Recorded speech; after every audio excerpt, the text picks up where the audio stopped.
Hello বন্ধুরা, তোমরা সবাই কেমন আছো? আশা করছি তোমরা সবাই খুব ভালো আছো। তোমাদের সামনে আরও একটা ছোট্ট মিনি ব্লগ নিয়ে চলে এলাম। তো আজ সকালে আমি যেটা টিফিন বানিয়েছিলাম সেটাই তোমাদের সঙ্গে শেয়ার করব। আজ বানিয়েছিলাম পাস্তা। তো পাস্তাটা কিভাবে বানালাম সেটাই তোমাদের সঙ্গে শেয়ার করব।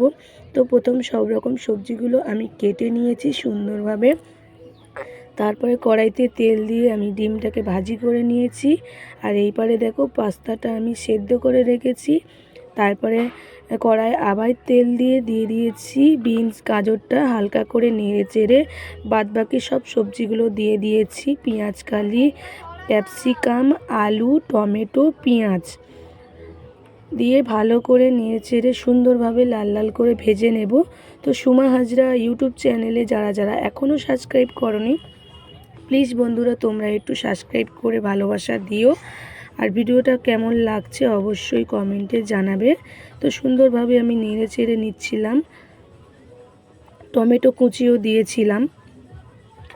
দেখো আমি সুন্দরভাবে লাল লাল করে ভেজে নিচ্ছি, তোমরাও এরকমভাবে লাল লাল করে ভেজে নেবে।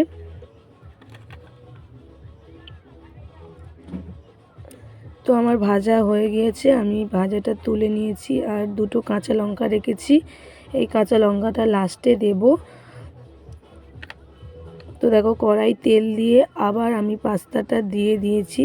এবার পাস্তাটাকে সুন্দরভাবে ভেজে নেব। তো হালকা ভেজে নিয়েছি, নিয়ে তার উপরে সবজি ভাজাগুলো আর ডিম ভাজিটা দিয়ে দিয়েছি।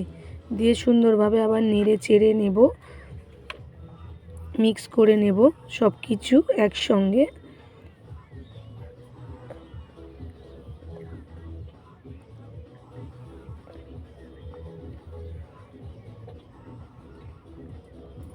তো তার ওপরে দিয়ে দিয়েছি সস, দিয়েছি একটু, আর দিয়েছি পাস্তা মশলা দিয়ে এটাকেও ভালোভাবে নেড়ে চেড়ে নিয়ে নেব।